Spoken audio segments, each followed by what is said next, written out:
आमंत्रित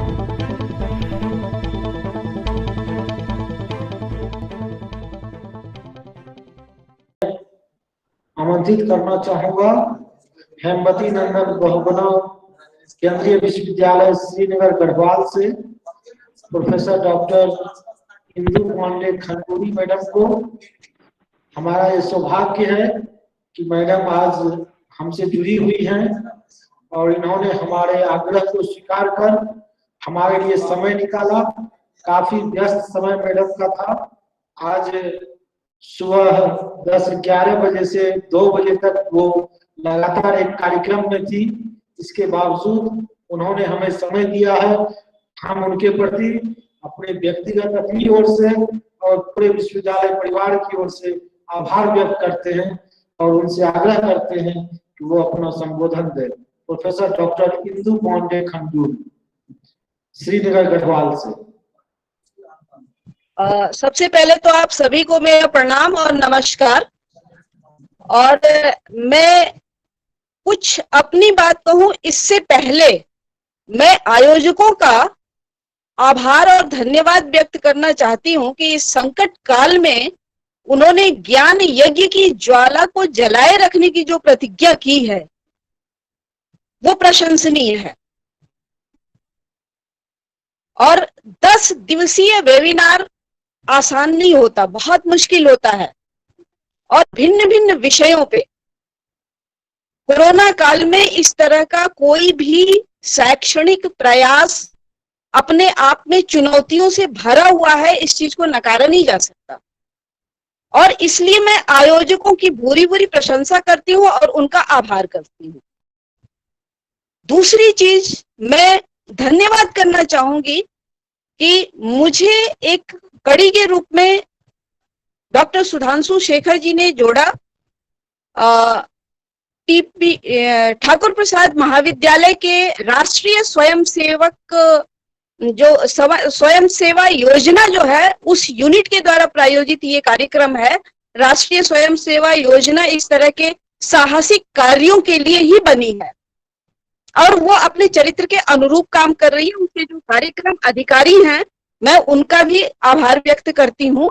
और इसके पश्चात मैं आती हूँ कि जिस विश्वविद्यालय से ये कॉलेज जुड़ा हुआ है उस विश्वविद्यालय के कुलपति महोदय, उसके संस्थापक कुलपति महोदय, हमारे आईसीपीआर के chairman professor RC Sinha ji, इन लोगों के वक्तव्य को मैं एक कार्यक्रम में थी लेकिन फिर भी मैं थोड़ा थोड़ा सुन रही थी और मुझे बड़ी खुशी हुई कि सबका वक्तव्य कहीं ना कहीं से दर्शन को छूता हुआ, स्पर्श करता हुआ था। इसके बाद मेरे पूर्व में बहुत सारे वक्ता आए। कुसुम कुमारी मैडम थी, फिर ये सोहनलाल तातेड़ जी अभी बोल के गए, गीता दुबे जी बोल के गई, बीएन ओझा जी बोल के गए। सभी लोगों का वक्तव्य, उनमें से बहुत ही मूल्यवान चीजें थी। लेकिन मेरी कोशिश ये होगी कि मैं उन चीजों को ना दोहराऊं जो वक्ताओं ने रख दिया है। मैं अगर इस कोरोना के संकट काल को देखने की कोशिश करती हूं तो 2 चीजें मुझे महत्वपूर्ण लगती हैं। एक तो कि इस कोरोना काल के संकट ने जीवन और जीविका के बीच में एक संघर्ष उत्पन्न कर दिया है। हम अपना जीवन बचाएं या आजीविका बचाएं। और दूसरी चीज जो आई है कि हमारे सामने इस संघर्ष में विकल्प के रूप में 3 विकल्प उभरे हैं। एक तो हम कुछ न करें, संकट का काल है, जीवन बचाएं और बैठे रहें। दूसरा यह है कि जो भी समस्या है, जो भी संकट का काल है, उस काल में भी हम विकल्प निकाल करके अपनी सुरक्षा सुनिश्चित करते हुए क्रियाकलापों को करते रहें।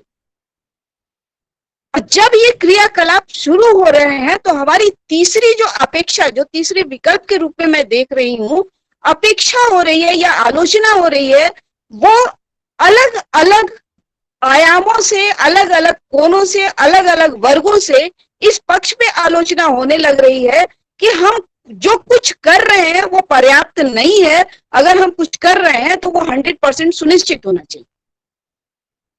लेकिन संकट काल में कुछ भी प्रयास, मेरा मानना यह है कि कुछ नहीं से अगर हम कुछ भी प्रयास कर रहे हैं तो उसकी प्रशंसा होनी चाहिए और वो प्रयास भी जारी रहना चाहिए। जहां तक कोरोना काल की भयावहता की बात है, 28,000 से 28 लाख से ऊपर केसेस हमारे देश में हो चुके हैं। मैं वैश्विक स्तर की बात नहीं करूंगी क्योंकि अभी मेरे पूर्व के वक्ताओं ने काफी कुछ बोला है। 24 घंटों में लगभग 69,000 केसेस रिपोर्ट हुए हैं और 35 जो पूरा इस कोरोना काल में 4-5 महीने में 53,000 से ज्यादा मौतें हो चुकी हैं। और ये एक संकट की घड़ी है, निश्चित रूप से संकट की घड़ी समय समय पे आई है, उससे हम उभरे भी हैं, ये भी सच है। प्रोफेसर सिन्हा ने 2-3 टर्म यूज किए, सर्वाइवल, सिक्योरिटी और न्यू नॉर्मल। लेकिन ये तीनों टर्म जो हैं, जो आपदाओं का स्वरूप होता है, उन आपदाओं के अनुरूप इसको डिवाइस किए जाते हैं। आप देखिए, एक आपदा थी हिरोशिमा और नागासाकी की, न्यूक्लियर बम जिसमें गिरा था, सब कुछ ध्वस्त हो गया था। प्राकृतिक आपदा आई थी, प्लेग की थी, भोपाल गैस त्रासदी थी, केदारनाथ की त्रासदी थी, इस तरीके से और भी त्रासदियां रही हैं। लेकिन कोरोना काल का संकट जो है वो इन सभी आपदाओं से थोड़ा सा भिन्न है। भिन्न इस अर्थ में है कि ये पैंडेमिक है, एक तो ग्लोबल लेवल पे है, और दूसरा ये है कि ये प्लेग की तरह ऐसा नहीं कि कुछ दिनों के लिए आया और कुछ दिनों में आप एक एरिया में सिमटा हुआ है और आपने कहा और वो खत्म हो गया। नहीं, कहीं से कहीं ये ट्रांसमिट हो रहा है, जा रहा है। कि भोपाल गैस त्रासदी थी, केदारनाथ की त्रासदी थी, उसमें स्पष्ट था कि सब कुछ ध्वस्त हो चुका है और अब इसका निर्माण किया जाना है।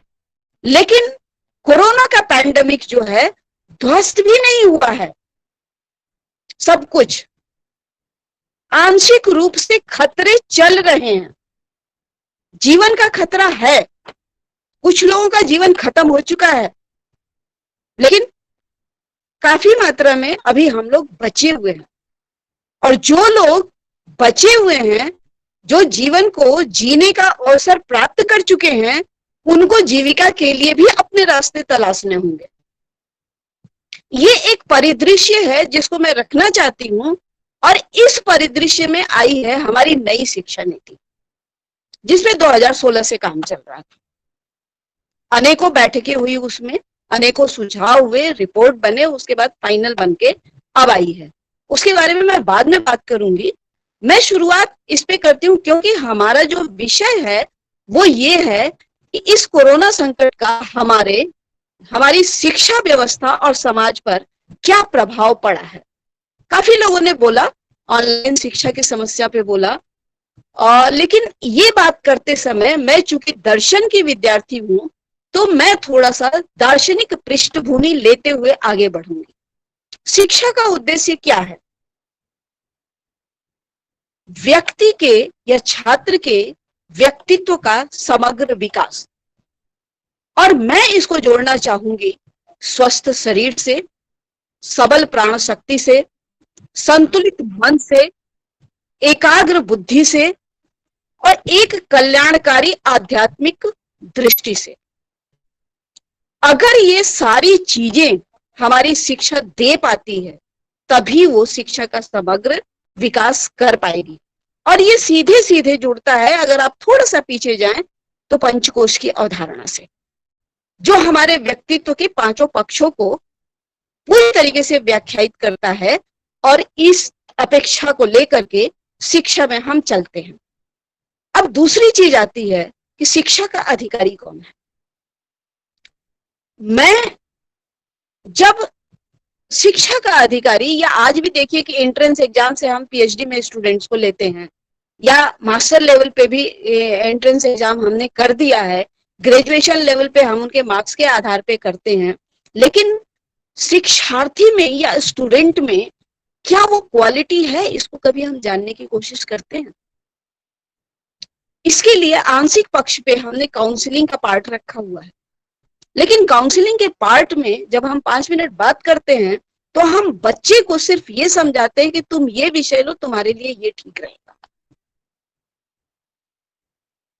अब ये चीजें जो है, इसकी दार्शनिक पृष्ठभूमि पे अगर हम जाएं तो शिक्षा का अधिकारी कौन है? देखिए, वेदांत दर्शन में चाहे वो मोक्ष के रूप में दिया गया है, मोक्ष के अधिकारी के रूप में दिया गया है, लेकिन मुझे वहां से कुछ चीजें मिलती हैं। जैसे शिक्षा का अधिकारी कौन है? जो ये जानता है कि ये मेरे लिए जरूरी है, ये जरूरी नहीं है। वेदांत दर्शन में नित्य अनित्य वस्तु विवेक दिया गया है, लेकिन उसका लक्ष्य आध्यात्मिक है। सिर्फ वहां से एक संकेत लेकर के जो शिक्षा का अधिकारी होना चाहिए उसकी बात करने की कोशिश कर रही हूं। उसमें दूसरा जो पक्ष है, इहमुत्रार्थ विरोग है, लौकिक पारलौकिक सकल भोगों की कामना का परित्याग। जब विद्यार्थी किसी शिक्षा के डिग्री के लिए प्रवेश करता है तो उसे अन्य सभी चीजों से अपने आप को थोड़े समय के लिए, कम से कम निर्धारित समय के लिए विमुख कर लेना चाहिए। उसे अपने मन को संयम में रखना चाहिए, इंद्रियों को संयम में रखना चाहिए। जो पढ़ रहा है उस पढ़ने के कंटेंट में यानी शास्त्र में उसकी निष्ठा होनी चाहिए कि ये सही मेरे लिए है। उसका चित्त उस ज्ञान में लगना चाहिए। जो भी विक्षेपकारी या डिस्ट्रक्टिव चीजें हैं, बाधाकारी चीजें हैं, उनसे हटना चाहिए। और तितिक्षा, जो बाधाएं आती हैं, जो असुविधाएं आती हैं, उनको सहने की क्षमता होनी चाहिए। चौथा जो है मुमुक्षुत्व है। मैं यहाँ पे आध्यात्मिक लक्ष्य की बात नहीं कर रही हूँ, बार बार रिमाइंड करवा रही हूँ। मैं सिर्फ ये कह रही हूँ कि वो अपनी सीमित ज्ञान की सीमा से बाहर हो करके जो अपेक्षित ज्ञान है उस ज्ञान की ओर बढ़े, और इसको प्रतीकात्मक अर्थ में मैं इस तरीके से लेना चाहती हूँ। साधन क्या था उस समय? श्रवण मनन निधिध्यासन। अब आज की बात हम जरा देखते हैं कि कोविड-19 के दौरान में ऑनलाइन मोड में शिक्षण पद्धति शुरू हो गई है। यही एकमात्र विकल्प है, इसके अलावा हमारे पास कोई विकल्प बचा नहीं है, क्योंकि बाकी सारे विकल्प जो हैं हमारे जीवन के लिए खतरे पैदा करेंगे और जीवन के मूल्य पे शिक्षा संभवतः कोई भी संस्तुत नहीं करेगा। तो जीवन की सुरक्षा के साथ शिक्षा का जो हमारे पास माध्यम बचा हुआ है वो ऑनलाइन मोड है। और ये ऐसा नहीं है कि सिर्फ कोरोना के काल में आया हुआ है। अगर हम याद करें तो उच्च शिक्षण संस्थाओं में इस तरह की प्रैक्टिस, अभ्यास प्रारंभ हो गए थे 2014-15 से, जब मूक, मूडल इत्यादि कोर्सेज के लिए यूजीसी ने यूनिवर्सिटीज को इंस्ट्रक्ट किया था कि आप इस पे काम करना शुरू करिए। और कुछ लोगों ने काम करना शुरू भी किया। जिन लोगों ने शुरू किया आज इस चीज को बड़ी क्षमता के साथ आगे बढ़ाते हुए काम कर रहे हैं। जो इसमें विसंगति या चुनौती आ रही, क्योंकि हमारे सामने नई शिक्षा नीति भी आ चुकी है। उस शिक्षा नीति में हमारी अपेक्षा ये है कि हम उन मूल्यों के बारे में शिक्षा दें जो गुरुकुल पद्धति में सिखाई जाती थी, और हमारे साधन वो हो जो आज के वैज्ञानिक युग में हो। शिक्षा जो है छात्र को घर पर बैठे मिले। आप देखिए स्थिति कितनी बदली है। पहले छात्र जो है गुरुकुल में सब कुछ छोड़ के जाता था। बीच की अवस्था ऐसी रही कि वो विद्यालयों में, महाविद्यालयों में आता था, लेकिन आज की स्थिति डायमेट्रिकली अपोजिट हो चुकी है। गुरुकुल में वो तो जा नहीं रहा है, गुरुकुल के मूल्य हमें उसे संप्रेषित करने हैं, लेकिन घर के अंदर उसको बिठाकर ये चीज करना चुनौतीपूर्ण है। और ये मूल्य शिक्षा की चुनौती है, क्योंकि कभी भी ऑनलाइन आप मूल्यों की शिक्षा प्रभावी तरीके से नहीं दे सकते हैं। मूल्यों की शिक्षा आप अपने व्यवहार के माध्यम से आदर्श प्रस्तुत करके दे सकते हैं। और ऐसी स्थिति में धर्म और आपद धर्म की आवश्यकता आ पड़ती है। अब दूसरी चीज हम देखते हैं कि ये एक संकट का काल है, इसमें हम चल रहे हैं। शिक्षा ऑनलाइन मोड में है, जैसा कि मैंने कहा कि एकमात्र यही विकल्प है। बहुत सारे विश्वविद्यालय, विद्यालय या जो लोअर एजुकेशन है, प्राइमरी स्कूल्स हैं, उन्होंने ऑनलाइन शिक्षा शुरू कर दी है। ऑनलाइन शिक्षा में ठीक है, कनेक्टिविटी एक प्रॉब्लम है, स्मार्टफोन एक प्रॉब्लम है कि बहुत सारे लोगों के पास वो नहीं है, लेकिन उसके साथ ही साथ हमें ये भी ध्यान रखना पड़ेगा कि जो चीज मैंने कही कि अगर हम उन समस्याओं पर ध्यान दें तो हम इसलिए ध्यान दें कि हम उनको कैसे सुधार सकते हैं या उन समस्याओं का समाधान क्या निकाल सकते हैं, लेकिन वो समस्याएं हमारे ऑनलाइन शिक्षण पद्धति में बाधा की तरह नहीं प्रस्तुत होनी चाहिए। क्योंकि अगर हम उसको बाधा मानेंगे तो ये जो कुछ शिक्षा देने का विकल्प जो है उससे भी हम कहीं ना कहीं से अपने कदम पीछे हटा लेंगे या हम हतोत्साहित हो जाएंगे। लेकिन आप देखिए, पूरे शिक्षा शैक्षणिक जगत में ऑनलाइन कार्यक्रम चल रहे हैं, ऑनलाइन टीचिंग भी हो रही है, ऑनलाइन एडमिशन भी हो रहे हैं, ऑनलाइन इंडक्शन प्रोग्राम भी हो रहे हैं। इस चीज को हम नकार नहीं सकते, सब कुछ चल रहे हैं। और एक प्रश्न और आता है कि इनकी गुणवत्ता क्या है। समस्या जब आती है तो सबसे पहला साहसिक कदम होता है कि हम उस क्षेत्र में काम प्रारंभ करें। प्रारंभ में गुणवत्ता के कुछ प्रश्न भी उठते हैं, और जब वो कार्यक्रम या शिक्षण जारी रहेगा तो उस पे दिन प्रतिदिन हम काम करते रहेंगे तो उसकी गुणवत्ता में भी सुधार होगा। और इस सुधार की अपेक्षा में हम अपने प्रयास को पूरी तरीके से जारी रखें, ऐसा मेरा मानना है। क्योंकि हम ये भी नहीं कह सकते कि अगर ये कठिनाई आई है तो जीवन के मूल्य पर शिक्षण को पूरी तरीके से बंद कर दिया जाए। बंद करना समाधान नहीं, क्योंकि ये 2 दिन 4 दिन की समस्या नहीं है। सुधांशु जी देखिए, शायद किसी का माइक अनम्यूट है और बहुत आवाज आ रही है, डिस्टरबेंस हो रही है।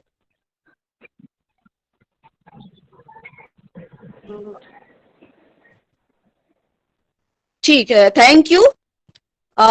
मैं इस बात को कह रही थी कि इस समय संकट के काल में ये विकल्प हम बिल्कुल भी नहीं ले सकते कि सब कुछ ठप कर दिया जाए, सत्र शून्य कर दिया जाए।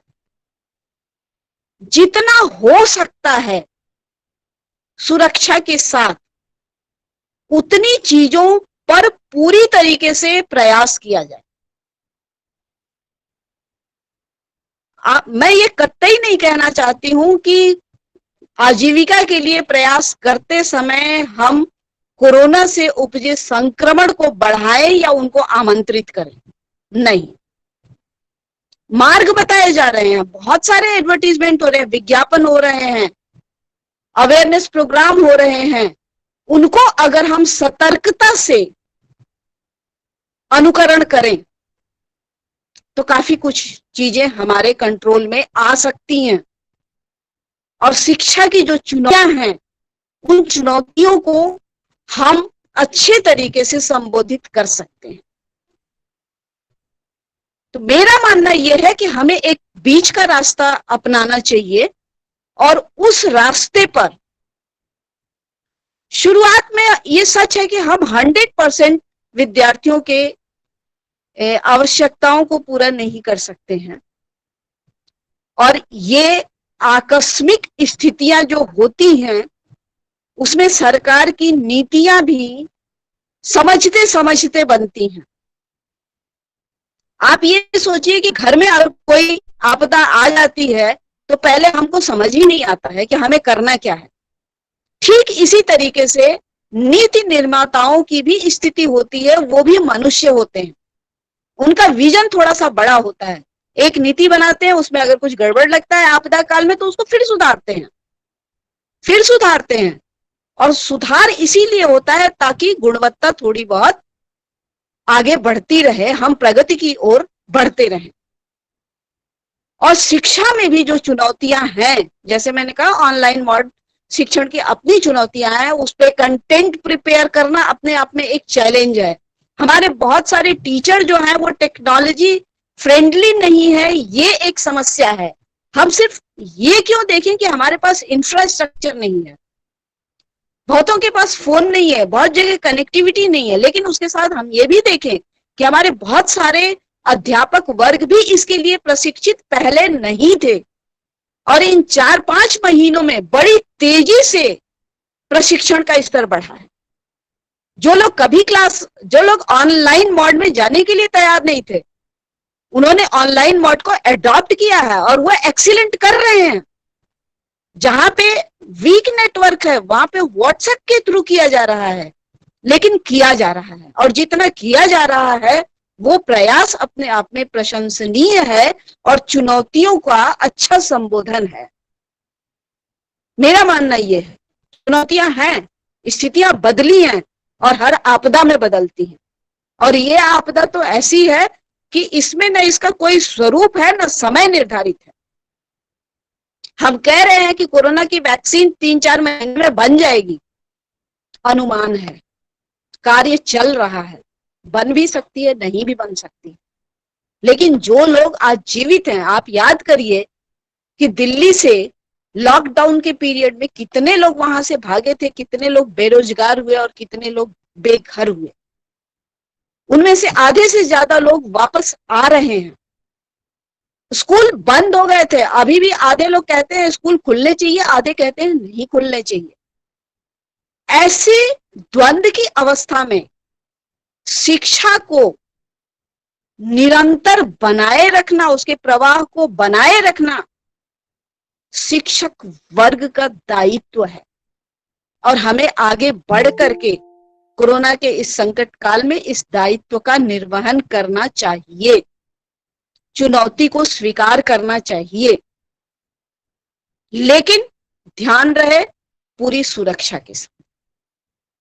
वो सुरक्षा, ये बात भी सही है कि जैसे सोहन राज तातेड़ जी कह रहे थे कि हमारे जो पारंपरिक मूल्य थे, जो पारंपरिक जीवन शैली थी, उसमें बहुत सारी परंपराएं ऐसी थी, बहुत सारे तरीके ऐसे थे जिनको अगर हम अपनाते तो आज हमें हैंड वॉश और सैनिटाइजर की शिक्षा नहीं लेनी पड़ती। लेकिन जो चीजें विकृत हो चुकी हैं उनको यथार्थ मान के उनको सुधारना भी हमारा दायित्व है, और उसको हम शिक्षा के माध्यम से ही कर सकते हैं।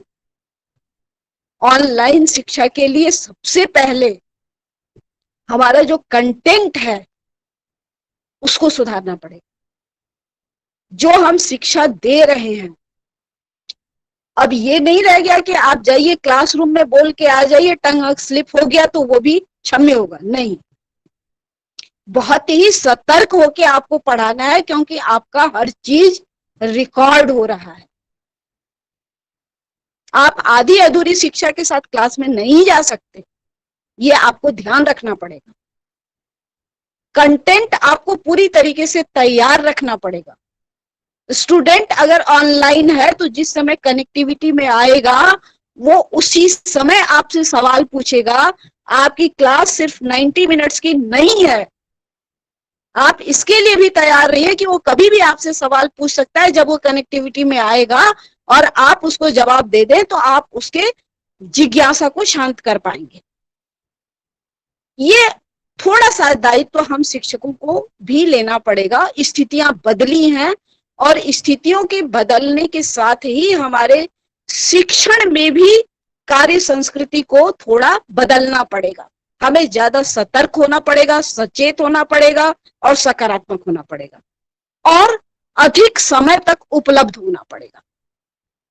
ये सारी अपेक्षित चीजें हैं अगर हम शिक्षण के उसमें चुनौतियों को स्वीकार करते हैं तो। ये वाकई में स्थिति बदल गई है जहां पे हमें सोचने की जरूरत है। अब जरा सा हम आते हैं, क्योंकि दूसरा सेगमेंट हमारा है कि समाज पर क्या प्रभाव पड़ा है। आदर्श समाज होता क्या है? जिसमें हम एक दूसरे के जीवन में शामिल हों, संबंधों का सम्मान करें, एक दूसरे के सुख दुख में शामिल हों, और इसीलिए कहा गया है कि समाज जो है वो स्वस्थ संबंधों का जाल है। लेकिन इस कोरोना के पीरियड में, जैसे हमारे पूर्व वक्ताओं ने भी कुछ कहा, कि वो जो स्वस्थ संबंध जिनको हम कहते थे वो कहीं से तार तार हुए हैं। कोरोना के डर के मारे लोगों का आपस में मिलना जुलना बंद हो गया है। और मनुष्य जो है स्वभावतः एक सामाजिक प्राणी है।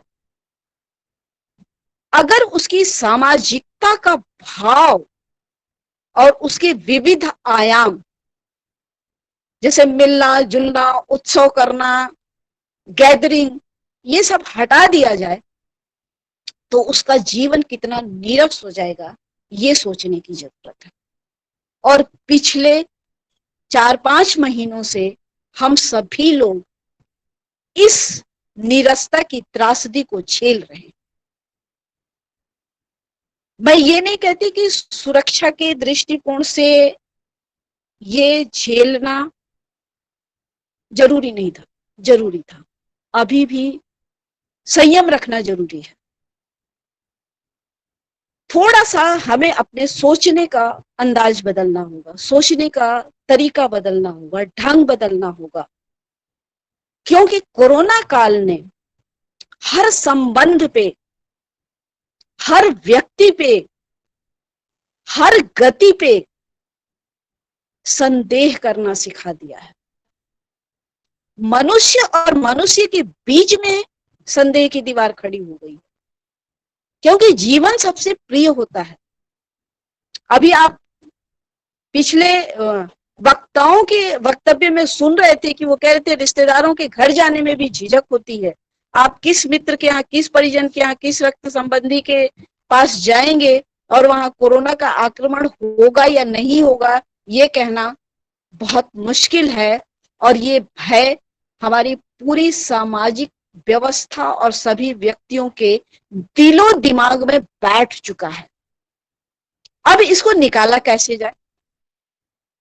क्योंकि देखिए, जो अर्बन लाइफ स्टाइल था उसमें तो फिर भी न्यूक्लियर फैमिली का कॉन्सेप्ट था, लेकिन ग्रामीण क्षेत्रों में ये नहीं था। वहां पे मिलना जुलना प्राणदायी शक्ति माना जाता था, और इस संदेह जनित एकांत को स्वीकृति मिलना बहुत मुश्किल है। इसीलिए जीवन के खतरे के बावजूद भी लोग जो हैं लॉकडाउन के नियमों को तोड़ करके बाहर निकल जाते थे, क्योंकि इस एकांत को सहन नहीं कर पाते थे। उनकी आध्यात्मिक, हम कहते हैं कि आप घर में रहो, कुछ अच्छा सोचो, क्रिएटिव करो, म्यूजिक सुनो, मेडिटेशन करो, लेकिन उनकी वृत्ति इसके लिए तैयार नहीं थी। कोई व्यक्ति अगर सुबह शाम 3 घंटे बाहर घूमता है, अगर आप उसको बोलो कि एकदम 24 घंटे आप घर के अंदर बंद हो जाओ, वो भी निश्चित पीरियड के लिए नहीं, अनिश्चित पीरियड के लिए, उसके लिए बहुत मुश्किल है। और वो मुश्किल प्रवृत्ति हमें देखने को मिली। उसका असर क्या हुआ? मानसिक संबल कमजोर हो गया। आप उदाहरण लीजिए कि एक व्यक्ति कोरोना से संक्रमित है, अस्पताल में है, आइसोलेशन में रख दिया गया, उसके परिवार वाले उससे नहीं मिल सकते, उसकी देखभाल तो दूर, उसको देख भी नहीं सकते। और अस्पतालों की स्थिति अखबारों से आप लोगों को पता चलती रहती है। दोष उनका भी नहीं है, क्योंकि मरीजों की संख्या इतनी है कि चिकित्सक और चिकित्सा व्यवस्था जो है उसको संभालने में असमर्थ है।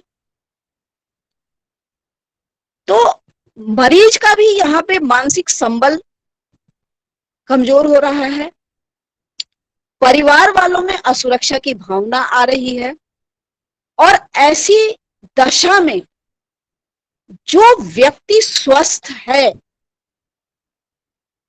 वो भी अपनी आजीविका के लिए संघर्ष कर रहा है,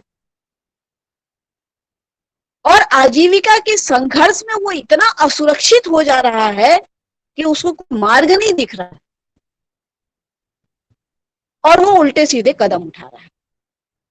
ये समाज का एक अजीब सा चेहरा सामने आया है, जहां पे जो हमारे स्वस्थ समाज की जो अवधारणाएं थी, जो मूल्य थे, वो छिन्न भिन्न हो रहे हैं।